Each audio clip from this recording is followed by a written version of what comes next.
Alors, en simple, d'après la Torah, nous avons 3 interdits. Cuisiner du lait et de la viande ensemble, consommer du lait et de la viande ensemble, et tirer profit du lait et de la viande qui ont été cuisinés ensemble. Les Chachamim vont faire des barrières. Comme on a dit, les Chachamim vont faire de nombreuses barrières.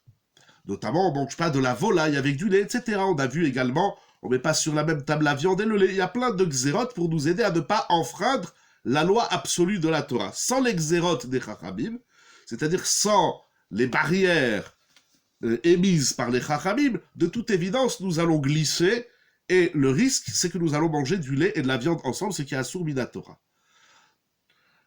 Une des ces xérotes, la Gemara nous dit dans Masechet Hulin Daf Kuf He Amud Aleph, après avoir mangé de la viande, il faut attendre.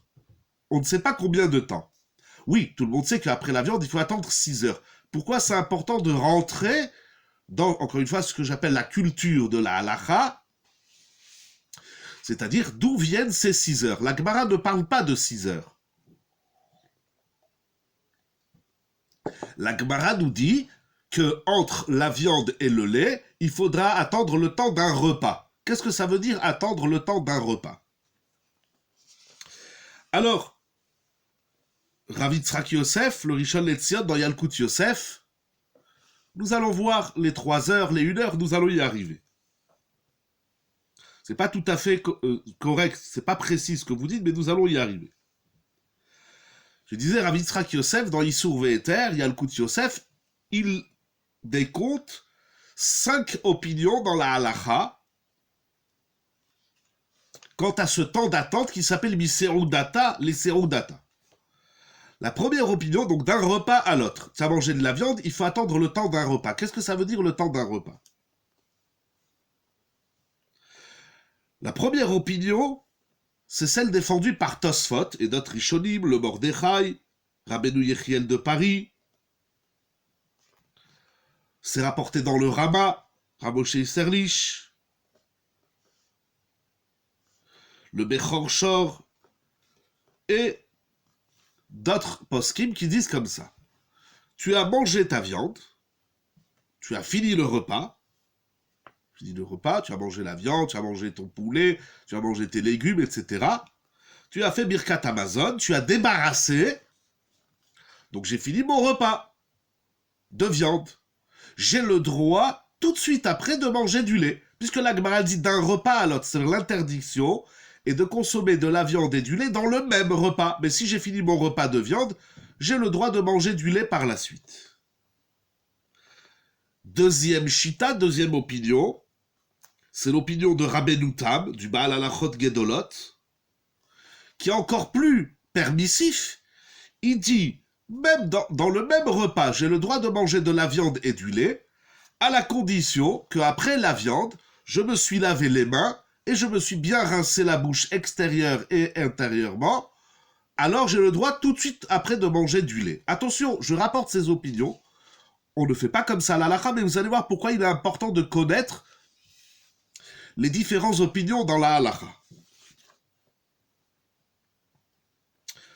Troisième shita, troisième opinion, les poskim rapportent au nom du Zohar HaKadosh, qui dit qu'entre la viande et le lait, il faut attendre 1 heure.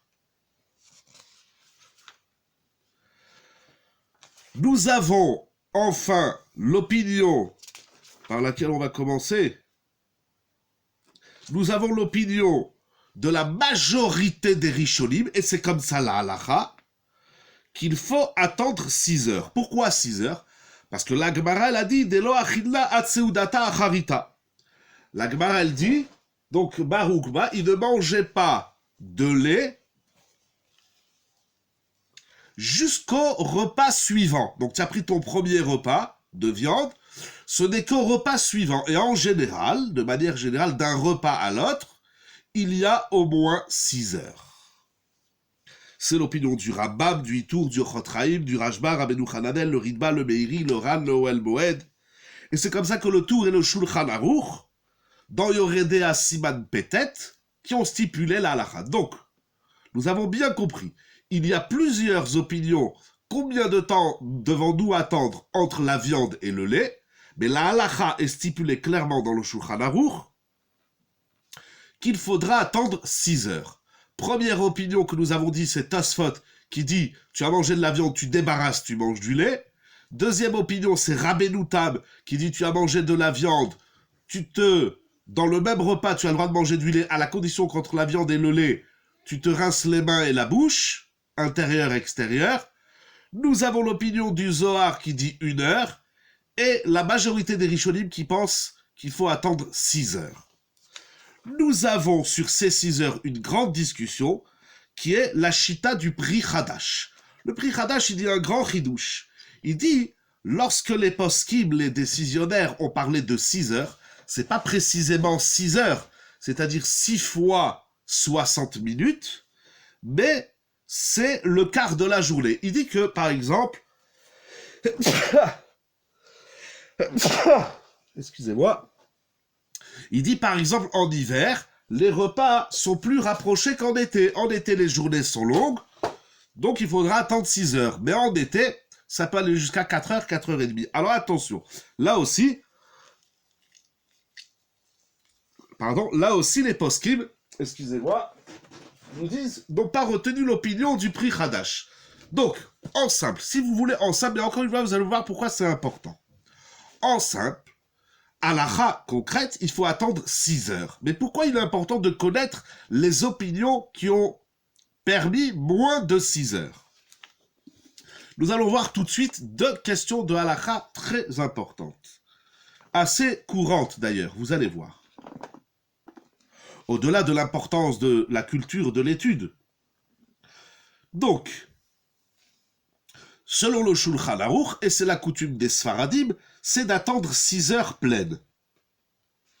Le Rama, Rabbi Moshe Isserlich, il dit que d'après la loi stricte, il est permis de manger du lait tout de suite après Birkat Hamazon. C'est-à-dire que le Rama, il a fixé la halakha comme Tosfot. Il dit d'après le din, tu as mangé ta viande, tu as fait Birkat Hamazon, ensuite tu as le droit de manger du lait. C'est incroyable, pour le Rama, on a le droit de prendre un yaourt après un repas de viande. Cependant, il dit le Rama, même si d'après la halakha stricte, c'est le Birkat Hamazon qui détermine le changement de repas, il dit le minhag, la coutume chez les Ashkenazim, s'est répandue d'attendre 1 heure. Voilà. Cependant, il continue encore le Rama, 3e niveau. Vous comprenez, le Rama, il a écrit sa halakha en 3 niveaux.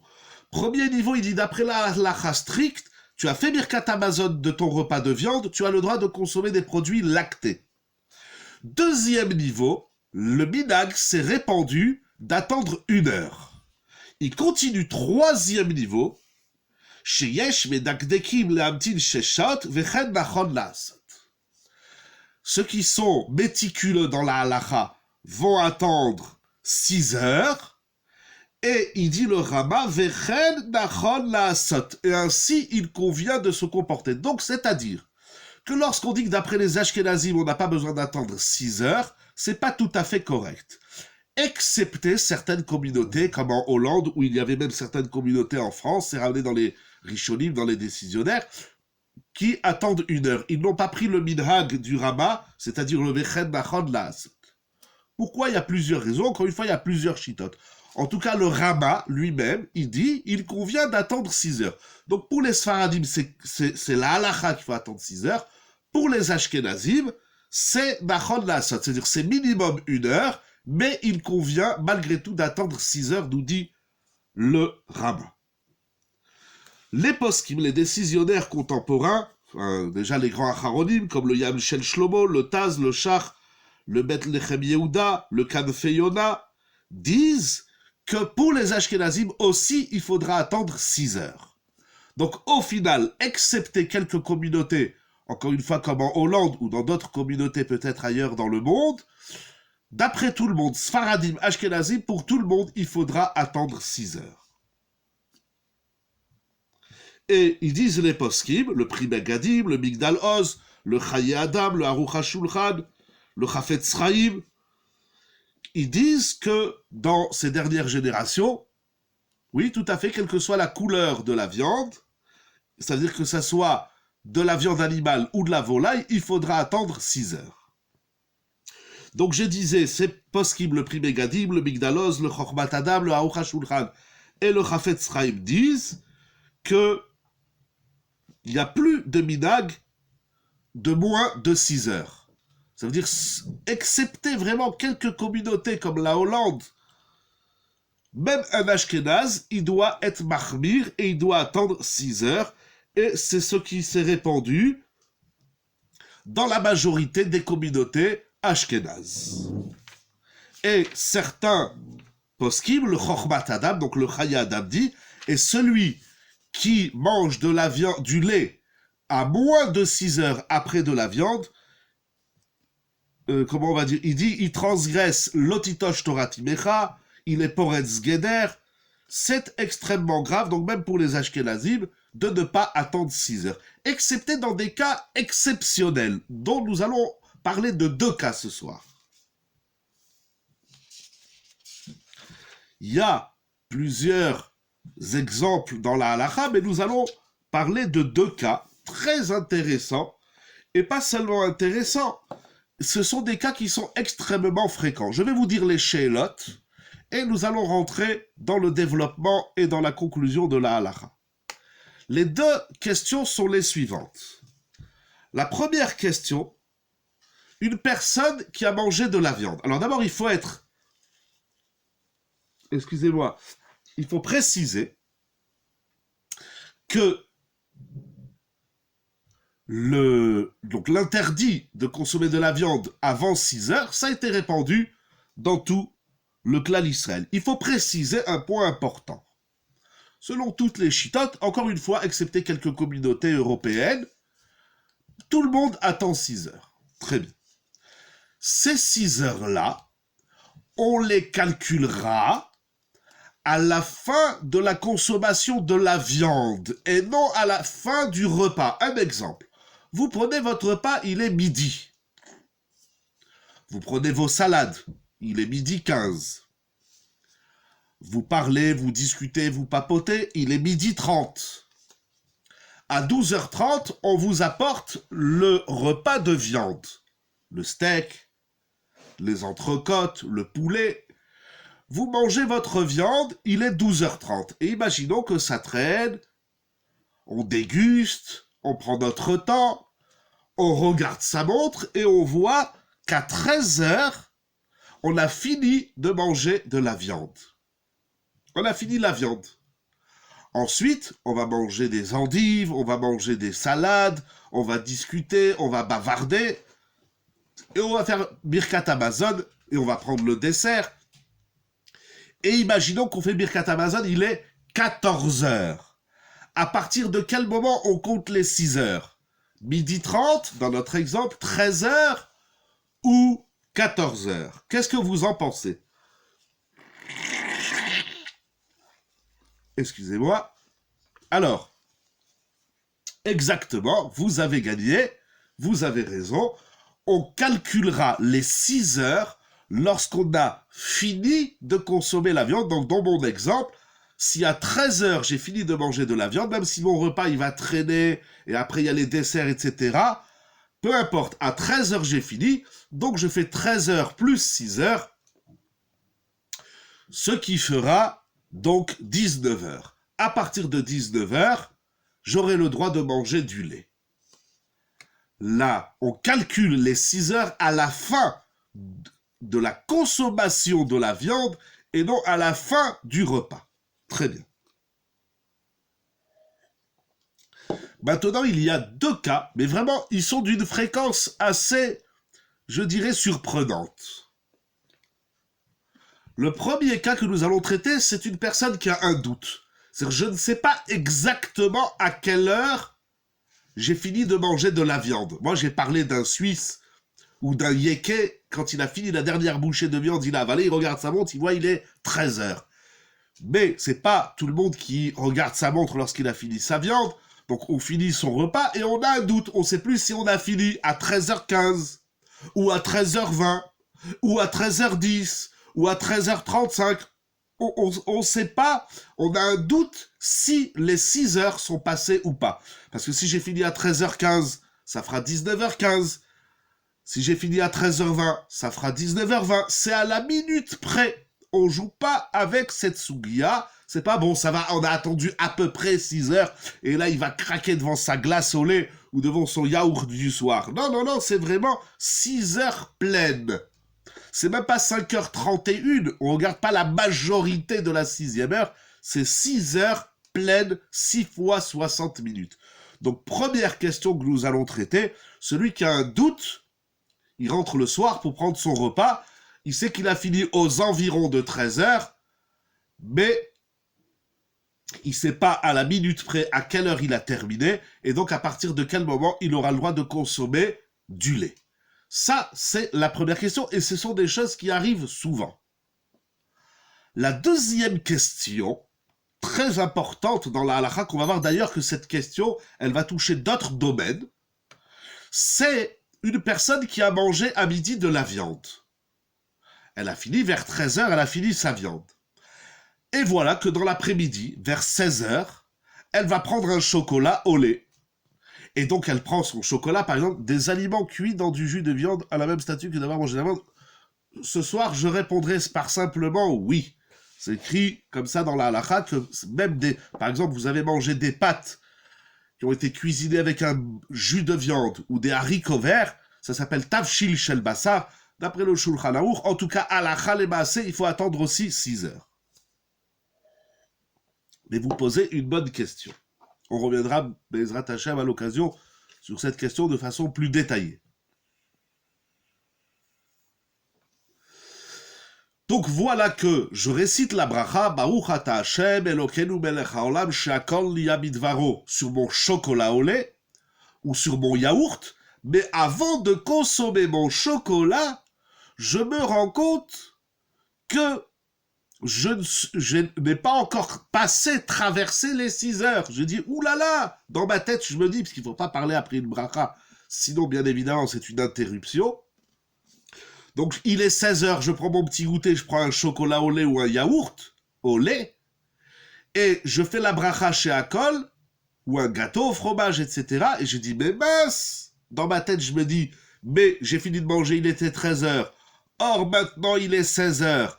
Alors, s'il est 16 heures, je n'ai pas le droit de manger le lait. Alors, est-ce qu'on va lui dire, ah ben, tu manges pas, tant pis pour ta bracha, ou on va rentrer dans un problème de bracha levatala, donc, que faudra-t-il faire? Donc, 2 questions.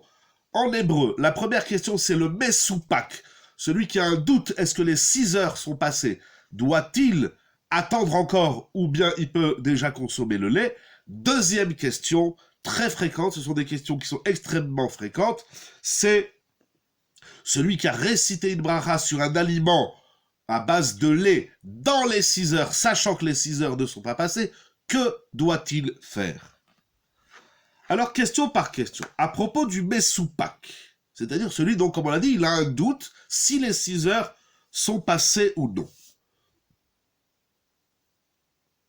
Alors, un des grands poskim de la halakha, qui s'appelle le Yad Yehuda, il dit, si tu as un doute si les 6 heures sont passées, tu n'as pas le droit de manger de lait tant que tu n'es pas sûr d'avoir passé les 6 heures. On va donner un exemple. J'ai fini de manger à peu près à 13h15, je sais pas, entre 13h et 13h30. Il dit le Yad Yehuda, 6 heures après, donc à 19h, tu as un doute, est-ce que les 6 heures sont passées? Parce que si c'était 13h, elles sont passées. Si c'était 13h10, il faut attendre 10 minutes. Si c'était 13h20, il faut attendre encore 10 minutes. Et si c'était 13h30, il faut attendre encore 10 minutes. Donc il dit, tout le temps, ce laps de temps dans lequel tu as un doute, si tu as passé les 6 heures ou non, tu n'auras pas le droit de manger de lait. C'est une khumra. Pourquoi? Pourquoi dit-il cela? Ça veut dire, tu es sûr que tu n'as pas pas mangé de viande après 13h30. Maintenant, entre 13h et 13h30, tu as un doute. Alors, il dit, le Yad Yehuda, il faudra attendre 19h30. Avant 19h, tant que tu es dans le laps de temps où tu as un safek, tu as un doute si tu as mangé de la viande ou pas, si tu es dans les 6 heures ou non, tu n'auras pas le droit de manger. Il faut manger, il faut qu'il y ait 6 heures Bevadaout. Il faut qu'il y ait 6 heures certaines qui se soient écoulées. Comme ça nous dit le Yad Yehuda, il est rapporté par tous les décisionnaires. Pourquoi dit-il cela? Surtout qu'on se pose la question, c'est que cette attente des 6 heures, c'est une loi midérabanan. C'est les chachamim qui nous ont dit d'attendre 6 heures. Or, nous avons une règle qui dit que lorsqu'on a un doute sur un interdit midérabanan, ça fait que dérabanan, normalement on va vers la permission, on va à la kula. Donc j'ai un doute si j'ai le droit de manger à 19h15. Puisque j'ai un doute sur un interdit midérabanan, ça devrait être permis. Alors pourquoi le Yad Yehuda il dit que c'est interdit? Hein, j'essaie d'être le plus clair possible dans cette démonstration, mais elle est très importante. Oh, il dit le Yad Yehuda, nous avons une règle dans le Talmud qui s'appelle Davar Sheyeshlo Matirin. Davar Sheyeshlo Matirin, c'est un grand concept dans la halakha qui dit la chose suivante. Ce concept dit comme ça. J'ai un aliment qui est interdit. Un exemple, la Gemara, ça vient de la Gemara au traité Betsa. La Gemara nous dit, on a un œuf, Betsa, un œuf, qui a été pondu pendant Yom Tov. Vous savez, c'est le début de traité Betsa, Betsa chez Nolda Be Yom Tov. Tu as une poule à la maison, et tu veux un œuf frais. La Mishnah, elle dit, on n'a pas le droit de consommer cet œuf. Pourquoi? C'est une sougia de Nolad. On va pas trop s'évader.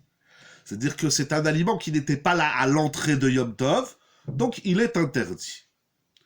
Maintenant, la Gemara demande, elle soulève la question suivante. Donc j'ai un œuf, il a été pondu Yom Tov, je n'ai pas le droit de le manger. Il faudra attendre après Yom Tov. La Gemara dit, c'est un interdit midérabanan. La Gemara nous dit, maintenant, quel est le din dans le cas suivant? Hein, vous me suivez, j'espère que c'est clair. Si c'est pas clair, il faut dire, c'est un chiour de halakha. La Gemara dit, si maintenant mon œuf qui a été pondu pendant Yom Tov, il s'est mélangé dans mon cajot d'œuf, qu'est-ce que je fais? J'ai un cajot, il y a 1000 œufs, c'est les mots de la Gemara, afilou be'elef, et mon œuf de Yom Tov Mouktsé, il est tombé dans mon cajot de 1000 œufs. Eh bien, la Gemara nous dit quelque chose d'incroyable. Elle dit, Yom Tov, les 1000 œufs sont interdits. Incroyable. Pourquoi? On appelle ça Davar Sheyeshlo Matirin. C'est une chose, Davar, Sheyeshlo qui a des Matirin. Matirin, ça veut dire que ton œuf, il est Mouktsé Yom Tov. Mais après Yom Tov, il n'est plus Mouktsé. Donc, plutôt que de le manger pendant Yom Tov, tu le mangeras après Yom Tov. Cette règle de Davar Sheyeshlo Matirim nous dit que si l'œuf, si l'œuf s'est mélangé dans 1000 œufs, normalement, il devrait s'annuler. Il y a au moins la majorité. Il y a 60 fois le volume. Il y a tous les volumes que vous voulez. Mais les sages, les chachamim ont dit, plutôt que de consommer cette tarovet, ce mélange de façon douteuse, parce que chaque œuf que tu prends, tu sais pas si c'est celui qui a été pondu Yom Tov, alors plutôt que de le manger de façon interdite, tu attends demain, et demain tu peux manger tes 1001 œufs. 1001 œufs, ok. Alors il dit le Yad Yehuda, c'est la même chose dans l'attente des 6 heures. C'est-à-dire, puisque tu peux manger ton lait dans un quart d'heure, alors pourquoi tu vas le manger dans une situation douteuse? Attends que les 6 heures se soient écoulées de façon certaine. Ça s'appelle la marche Shlomatiri. Plutôt que de le manger maintenant dans un contexte de doute de Safek, attends que le temps s'écoule et que tu n'es plus dans le doute, et là tu auras le droit de manger du lait. Donc le Yad Yehuda nous dit qu'il faut passer 6 heures de façon certaine. Tant que tu es dans le doute, tu n'as pas le droit de manger de lait. Cependant,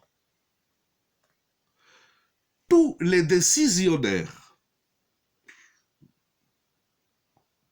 nous disent, pas comme le Yad Yehuda. Tous les poskim, tous les décisionnaires disent non.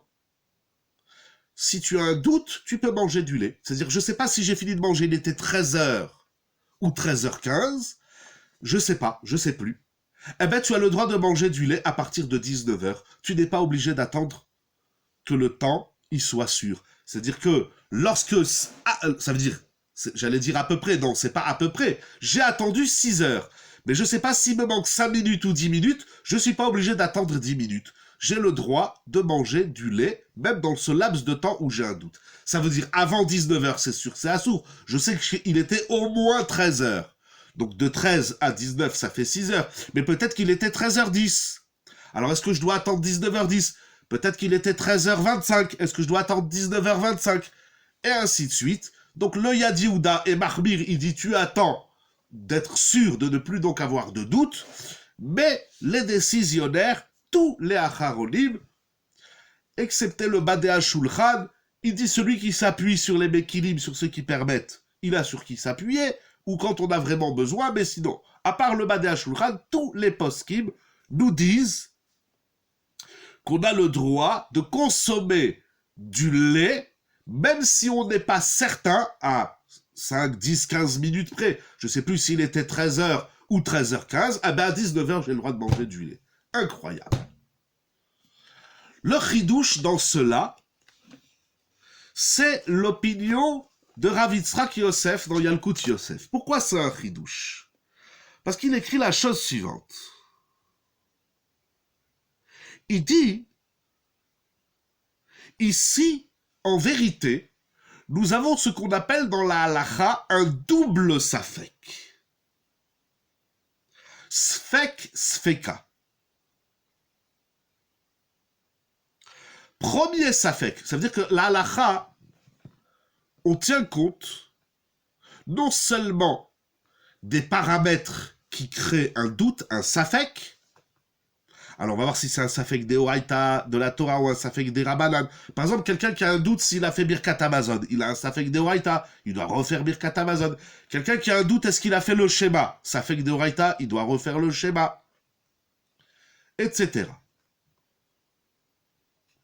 Lorsqu'on a un safek des Rabbanan, par exemple, j'ai un verre d'eau, je me rappelle plus si j'ai dit chez Akol Yamid Baro, je bois sans refaire la bracha. C'est un safek des Rabbanan. J'ai mis les tefilines, je me rappelle plus si j'ai dit la bracha, les haniyah tefilines. Eh ben, je continue à les mettre, je fais pas la bracha. Lorsque j'ai un doute sur un des Rabbanan, je fais pas la bracha. Je ne refais pas, même la mitzvah. Par exemple, pendant Sukkot, on n'est pas loin de Sukkot.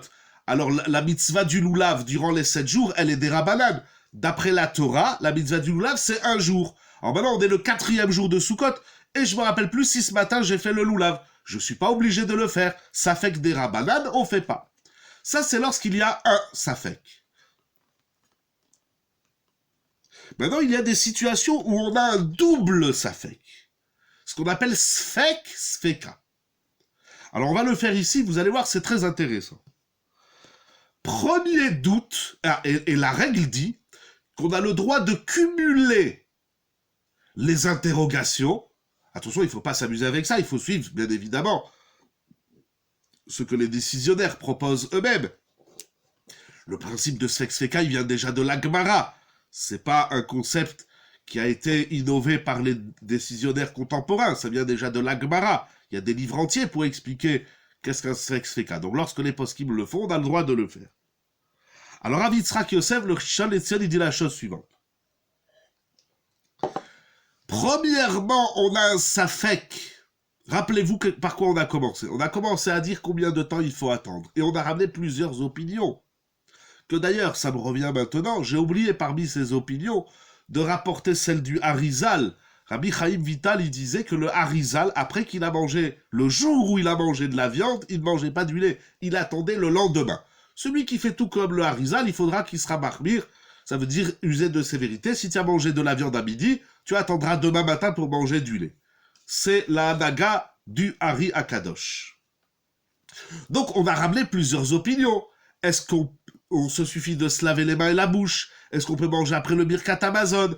Est-ce qu'on peut attendre 4 heures, 4 heures et demie, ou est-ce qu'il faut attendre 6 heures? Alors c'est vrai que la halakha, elle a stipulé clairement qu'il faut attendre 6 heures.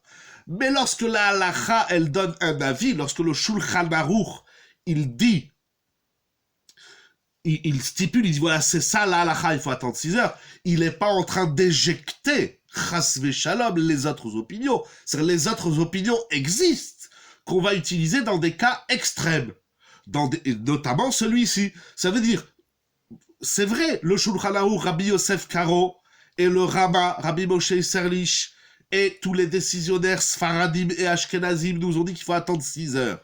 Mais lorsqu'ils nous disent qu'il faut attendre 6 heures, ils sont pas en train de dire que les opinions qui ont dit qu'on n'a pas besoin d'attendre 6 heures, ils racontent des salades, chas v'chalila. Ce sont des grands rishonim. À chaque fois qu'il y a plusieurs avis dans la halakha, ça sera un safek. Effectivement, vous avez raison. À chaque fois qu'il y a... Alors attention. On va le dire dans un sfek sfeka, c'est-à-dire dans un double safek. Ça veut dire que si le Shulchan Aruch dit qu'il faut faire comme ça, alors on va pas maintenant commencer à dire oui, mais c'est un safek donc. Mais si on va trouver un deuxième safek, notamment celui qu'on va dire là dans notre sheila, alors on va oui utiliser la marloquette. Toute marloquette s'appelle qu'il y a un safek. On le dit qu'en cumul. Voilà, on le dit en cumul de sfekot. Donc premier safek, combien de temps il faut attendre? Deuxième safek, même si tu dis qu'il faut attendre 6 heures, il dit Rabbi Yitzhak Yosef. Même si tu dis qu'il faut attendre 6 heures, disons que c'est ça le Hémet. Mais maintenant, moi j'ai un autre doute. Peut-être que les 6 heures sont passées. Peut-être qu'à 19 heures, elles sont passées. Moi, je ne sais pas si elles sont passées à 19 heures, ou à 19h15, ou à 19h30. Donc j'ai un safek. Alors il dit Rabbi Yitzhak Yosef. Et ça, c'est un safek duquel je ne peux pas vérifier. Bien sûr, si je peux demander à ma femme, est-ce que tu te rappelles à quelle heure on a fini? Ou je demande aux enfants, s'ils sont majeurs, s'ils ont bar mitzvah, bat mitzvah. Ou je demande aux gens qui étaient là, avec qui j'ai mangé. Mais des fois, on peut pas être mévarer. Tu es tout seul, tu as pris ton repas à midi, tu n'as pas regardé la montre, tu étais pressé, tu es parti au collège, tu es parti travailler. Donc tu ne peux pas vérifier ce safek. C'est un safek qu'on ne peut pas élucider. Et dans un safek, dans une situation de safek, de doute, pour laquelle on ne peut pas élucider qu'est-ce qui s'est réellement passé, alors ça reste un safek. Donc ici, vous comprenez, on a un cumul, merci pour le mot, nous avons un cumul de safek. Premier safek, est-ce qu'il faut vraiment attendre 6 heures? C'est-à-dire, est-ce qu'il faut attendre 6 heures ou non? Premier safek, c'est la marloquette, la discussion des rishonim. Deuxième doute, deuxième safek, c'est que peut-être que les 6 heures sont passées. Donc, Rav Yitzhak Yosef conclut, c'est comme ça la conclusion de Psakim et Tshuvot, il ramène tous les décisionnaires, le Yosef Dat, le Dalte Teshuva, le Darke Teshuva, le Shut Midei Halachot, le Shut Shevet Akeati, tout le monde le rapporte, le Badei HaShulchan, le Megillat Esther, et beaucoup d'autres Acharonim disent que lorsqu'on a un doute si les 6 heures sont passées, et là, ça marche aussi bien pour les Sfaradim que pour les Ashkenazim. C'est d'après la halacha, pour le Shulchan Aruch, c'est 6 heures, pour le Rama, on a vu que c'est bien qu'il faut faire comme ça, et on a vu tous les décisionnaires, jusqu'au Chafetz Chaim, qui disent qu'il faut attendre 6 heures. Donc tout le monde attend 6 heures. Maintenant, lorsque j'ai un doute, est-ce que les 6 heures se sont écoulées ou non? Alors on va faire un cumul de safek. Premier safek, c'est la discussion des rishonim. Deuxième safek, peut-être que les 6 heures sont passées. Et un cumul d'éléments douteux, ce qu'on appelle un double safek. Et là, la Chal dit qu'un sfek sfeka, dans une loi des Rabbanan, on va d'après la permission. Conclusion, aussi bien pour les Sfaradim que pour les Ashkenazim, tous les poskim disent qu'on a le droit de manger du lait, même dans ce petit quart d'heure, ce que j'appelle ce petit quart d'heure de doute. Est-ce que j'ai fini de manger à 13h ou 13h15? À partir de 19h, j'aurai le droit de manger du lait et je n'ai pas besoin d'attendre le temps où c'est sûr que les 6 heures sont passées. Donc, on ne tient pas la halakha comme le Yad Yehuda, on va la kula. Maintenant, nous allons voir la deuxième sheila. La deuxième sheila, nous avons dit, une personne a mangé de la viande. Elle a fini environ à 13h. 13h, 13h15, 13h30. En tout cas, ce qui est clair, c'est qu'à 16h, elle n'a pas encore passé les 6 heures. On ne va pas dire 16, parce qu'on va s'embrouiller entre 16 et 6. On va dire à 17 heures, elle n'a pas encore passé les 6 heures. Ça, sur ça, il n'y a aucun doute. Même si j'ai fini entre 13h et 13h30, à 17 heures, les 6 heures ne sont pas passées. Donc c'est sûr que je n'ai pas le droit en plein après-midi de consommer un aliment lacté, un chocolat au lait, un yaourt, un gâteau au fromage, etc., etc. Ça, c'est sûr que c'est assourd. Mais voilà que nous parlons d'une personne qui a oublié, qui s'est trompée. Excusez-moi, je vais chez les mains pour tout le monde. Nous parlons d'une personne qui, par erreur, a prononcé la bracha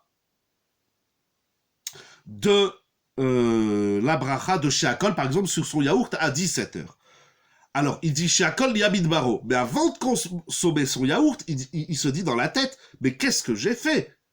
J'ai récité une bracha et je ne peux pas manger. Alors, qu'est-ce qu'il va faire? Il va attendre 3 heures comme ça. De toute façon, ça ne marcherait pas. Il y aurait un temps d'interruption trop long. Alors, sur cela, nous allons lire qu'est-ce qu'ils disent les poskim. Alors, tout d'abord, dans Pisket Tshuvot, il ramène une marloquette, il ramène une discussion. Il dit, s'il se trouve, au nom de qui on va avoir 56-57, qui est-ce qui dit ça? Il ramène le BR Moshe, le Chargameir, il ramène plusieurs chitotes. Première chita, elle dit, il ne peut pas manger du lait.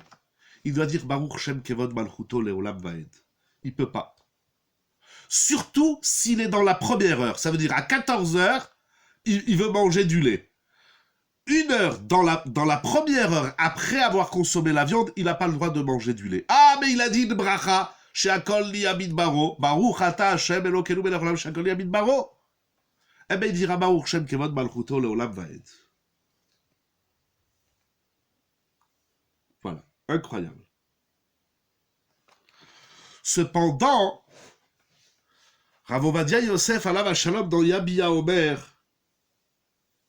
Chelek Bet Yoredea Siman He Ot Tet. Ils disent ici on a un grand problème. Le grand problème est le suivant. Tu as dit une bracha. Si ta bracha, la bénédiction que tu récites, n'est pas suivie par la consommation d'un aliment, alors ça s'appelle une bracha levatala. Et selon le Rambam, et selon le Magen Avraham, et selon Maran HaShulchan Aruch Rabbi Yosef Karo, dire une bracha en vain pour rien, c'est transgresser un interdit de la Torah. C'est-à-dire, tu dis, est-ce qu'une bracha est sur un aliment précis ou interchangeable C'est une très bonne question que nous n'allons pas traiter ce soir. Ça, c'est dans Ilchot Brachot. C'est une très grande question. Vous avez dit Sheakol sur un verre d'eau, et puis au final, vous ne voulez pas le verre d'eau, vous voulez manger un bonbon. C'est une grande question. On verra Blinéder dans Ilchot Brachot. Je prends note des questions. Ça me donne des idées pour préparer les shiurim.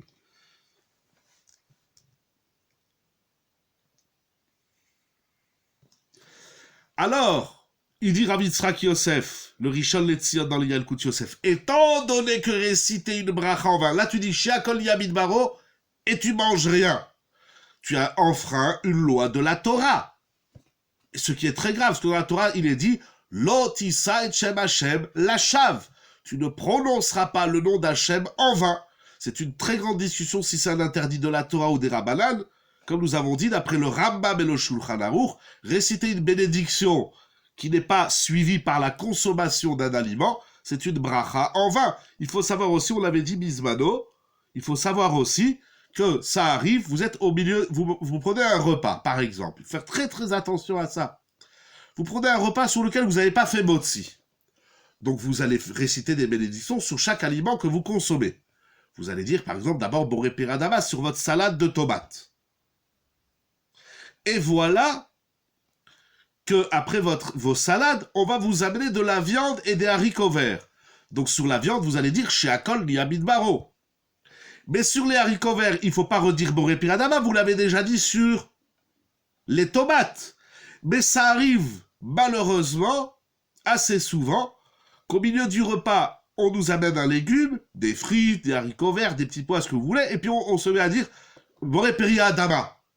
Et puis après on dit, mais j'ai déjà dit Boré Piradama sur la salade de tomates ou de carottes du début du repas. Il faut faire très attention à ça. Et là aussi où il faut faire attention, c'est que celui qui répète la bracha Adama, il avait déjà dit Adama sur ses tomates, et après il répète Adama sur les haricots verts, ça s'appelle bracha levatala. Mais donc, ceux qui sont autour n'ont pas le droit de répondre Amen sur sa bracha de Boré Piradama qu'il a dit sur les haricots verts, puisque c'est une bracha en vain, c'est une bracha levatala. Donc il faut faire attention, lorsque tu écoutes la bracha de l'autre, est-ce qu'il n'a pas déjà dit la bracha au début du repas? En tout cas, puisque, même si ce n'était pas sur la table, ça dépend si on est dans un repas, ça dépend si on est invité, c'est des bonnes chélotes. Ça, lorsqu'on est dans un repas et qu'on dit Boré Piradama sur les tomates, c'est sûr qu'on a pensé à tous les Hadama qui vont venir pendant le repas. On est là pour manger tout ce qu'on va nous apporter. Donc le Hadama des tomates, ça inclut aussi le Boré Piradama des haricots verts. Il y a une durée de temps pour dire la même bracha. C'est aussi une très bonne question. Baruch Hashem, il y a des questions extraordinaires, comme tous les soirs. Le laps de temps, c'est si j'ai fini le repas ou si j'ai fait un F-sec. Il y a plusieurs paramètres. Soit j'ai fini mon repas, j'ai dit bracha harona, donc j'ai dit boré des fachot. Et après que j'ai dit boré des fachot, au final, je veux manger des fraises. Ah ben là, il faudra redire Adama, puisque la bracha harona, la bracha finale, elle a stoppé. Il y a aussi le F-sec, il y a plein de paramètres. Il y a aussi le F-sec de celui qui est sorti de la salle. C'est-à-dire, j'ai mangé ma salade, je sors, je vais à l'extérieur. Mais là, ça va dépendre s'il y a des gens à table, s'il n'y a pas des gens à table. Donc, il y a plein de paramètres. Quand est-ce qu'une bracha, elle est interrompue, ou par le temps, ou par une action extérieure au repas. On avait parlé une fois, celui qui va aux toilettes au milieu du repas, est-ce que ça interrompt le repas et les brachot? Ce sont tout ça des grandes chélotes.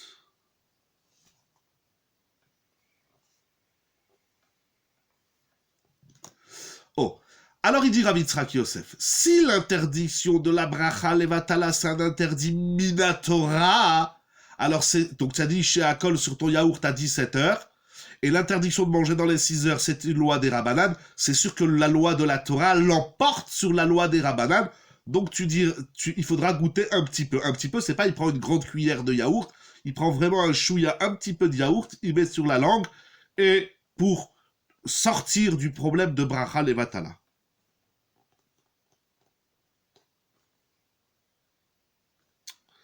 Par contre, si on dit, le mot de qui dit aussi les brachot, pardon, j'ai pas eu le temps de lire la question, parce que des fois je regarde le livre et l'écran, il faut lire, j'ai plusieurs écrans et plusieurs livres, il faut que je gère tout ça. Baruch Hashem, on a 2 yeux qui fonctionnent, mais on a plein d'éléments autour des yeux.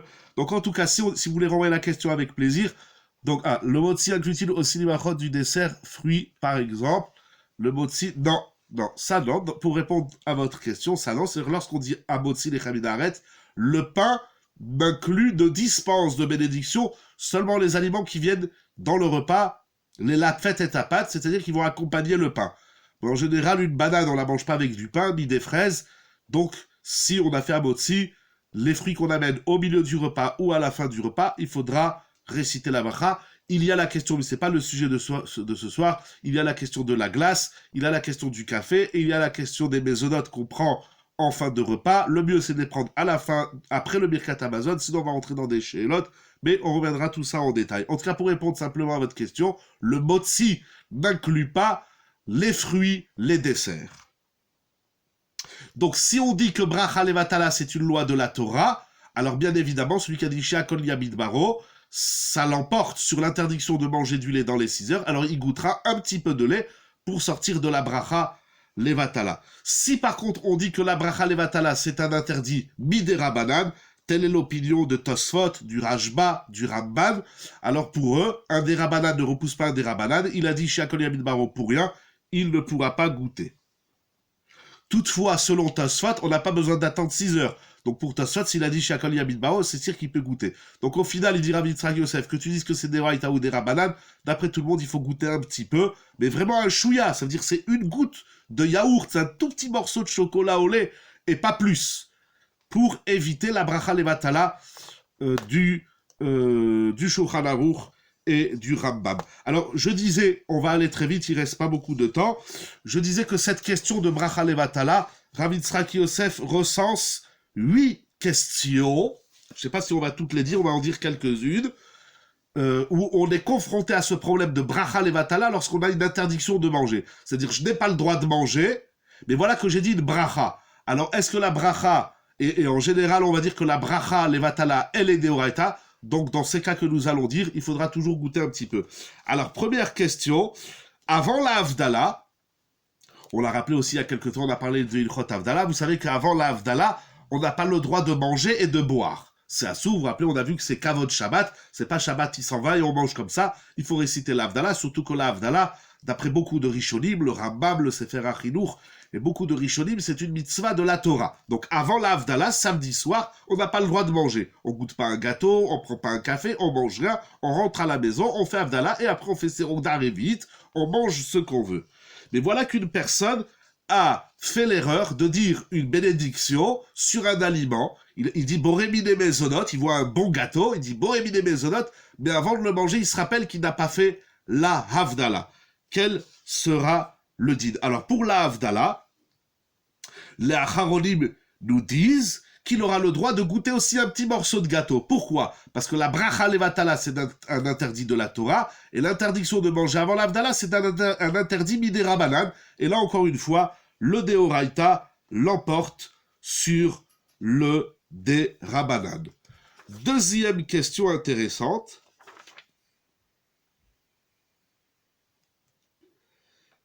Ah, pendant les jeûnes, ça arrive, le dit Tevet, après la ficomane. Après la ficomane. Exact. Je réfléchis parce que la ficomane du temps du Betamikdash, c'est Deoraita, alors on a deux Deoraita, mais en tout cas, ça reste Bismanazé un des Rabanan. Donc la même chose, après la ficomane, il s'est trompé, il a dit Borémine Mezonot, il a vu un bon gâteau cacher les Pessach, il goûtera un petit peu. Alors pendant les jeûnes, le dit Tevet, les jeûnes des Rabanan. Le dit Tevet, Ta'alit Esther, des fois, par inadvertance, dans l'habitude, on se fait un café, en pleine journée, on dit Sheakol. Je dis, mais bref, on est Ta'alit Esther.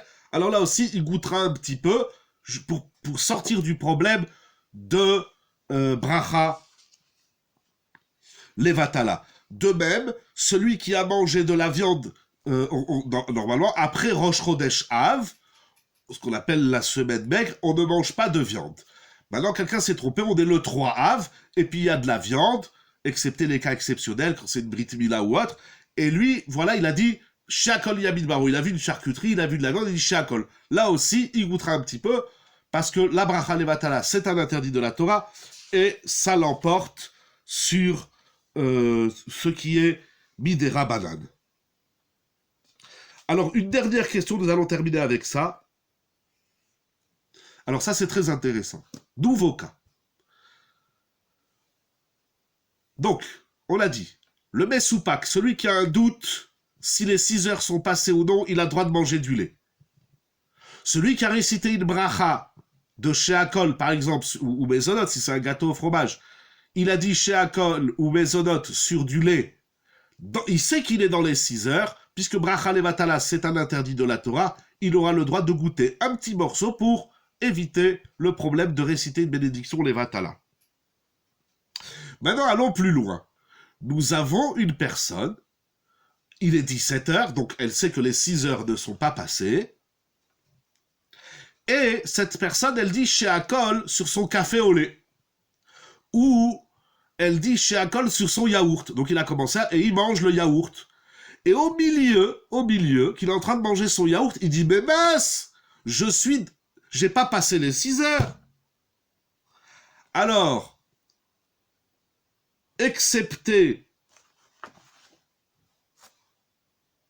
nous avons l'opinion du Da'at Kedoshim, c'est rapporté dans le Kaf HaChaim, lui, il dit, ah ben, si tu as mangé, ben, tu as le droit de finir ton yaourt. C'est incroyable. Mais les décisionnaires contemporains, le Gidze Yosef, Rav Ovadia Yosef dans Yechavedat, le Mishnat Yosef, le Madan Shulchan, Rav Eliashiv, Rav Albershtam, etc. Et encore beaucoup, ils disent que tu dois t'arrêter au milieu. Tu es en train de manger un yaourt, ah, vous avez compris la nuance. Si tu as récité la bracha, alors tu goûtes un petit peu.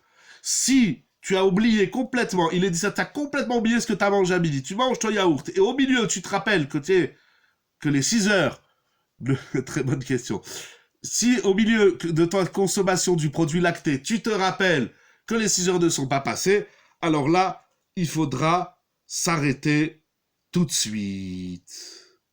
Voilà ce que je voulais partager avec vous. Vous savez, vous posez une grande question. Voilà, le shiur de ce soir, il est terminé. Merci beaucoup, beaucoup de brachot à tout le monde. Mais juste une petite parenthèse sur votre question. Pourquoi Kadosh Baruch Hu, il a créé l'oubli? Il y a à cela plusieurs raisons. Peut-être à l'occasion, il faudra faire un shiur sur l'oubli. C'est très, très intéressant.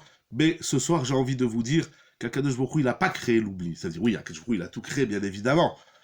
Merci beaucoup, Toda Rabba, Brachot, Besorotovat à tout le monde. C'est pas Akadosh Baruch Hu, il n'a pas créé l'oubli. Akadosh Baruch Hu, il nous a créé un sechel. Akadosh Baruch Hu, il nous a donné un cerveau. Il nous a donné l'art de réfléchir, de faire les choses posément. C'est pas je vois une glace au lait, ah, je lui saute dessus, comme un lion qui saute sur sa proie.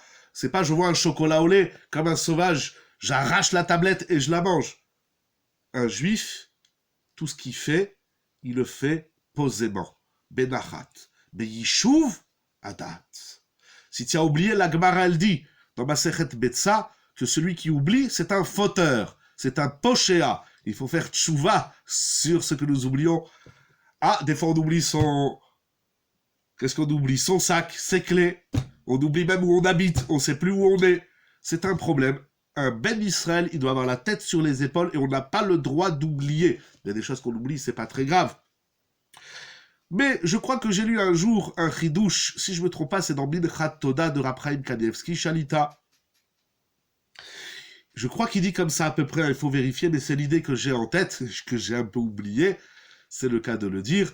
Il dit que dans l'étude, l'oubli, c'est une grande bracha. Pourquoi? Parce que si on n'oubliait jamais, alors on n'étudierait pas beaucoup. Mais comme on oublie, on est obligé de réviser, on est obligé d'apprendre et de redécouvrir à chaque fois. Face à Kadosh Baruch Hu, que nous ayons toujours notre esprit dans notre cerveau et notre tête sur nos épaules, un Ben Israël, Beyishuv Adat, Benachat, avant de manger, il faut s'interroger, c'est cachère, c'est pas cachère, quel bracha on fait, est-ce que j'ai le droit de le manger, est-ce que c'est le moment où je le mange, est-ce que c'est le lieu, il y a tellement de paramètres. Un Ben Israël, c'est pas, comme j'ai l'habitude de dire, on n'est pas des vaches qui broutons. Baruch Hashem, je vous a donné un sechel, et puis si ton yaourt tu le manges pas maintenant, tu le manges dans 3 heures. C'est pas très grave, le monde y continue, il faut pas s'exciter, il faut pas s'énerver. Voilà, c'est l'étude que je voulais partager avec vous ce soir. J'espère que ça vous a plu, que vous avez appris des choses, Bezrat Hashem, pour la gloire d'Akadosh Baruch Hu. Un grand merci à toute l'équipe de Yeshiva Zoom, un grand merci à tous ceux et celles qui étaient là ce soir. Bezrat Hashem, vous pourrez retrouver les shiurim sur nos chaînes YouTube pour les réviser, pour les partager autour de vous. Ce sont des questions qui sont vraiment fréquentes. Ça arrive souvent qu'on oublie combien de temps se sont écoulés, ou bien on a fait une bracha, on a complètement oublié, et alors qu'est-ce que nous devons faire? Eh bien ce soir nous savons, et je vous souhaite une très bonne soirée, une très bonne semaine, des très bonnes nouvelles pour tout le monde, des cascades de brachot, de joie et du bonheur pour tout le monde. Misheberach et kol avotenu Avraham Yitzchak Yaakov, ou Yivarech et kol hakalak shazeh, Besorot Tovot, l'Agdil Torah, pour grandir la Torah, que nous puissions apprendre et pratiquer la Torah, mais Kab Dadout, avec beaucoup de rigueur et de précision. Pas on fait la Torah comme ça à peu près. C'est ça l'art et l'enjeu des shiurim de Halacha. Merci beaucoup, Besorot Tovot. Toda Rabba Vechel Lemar. Bonne soirée à tous.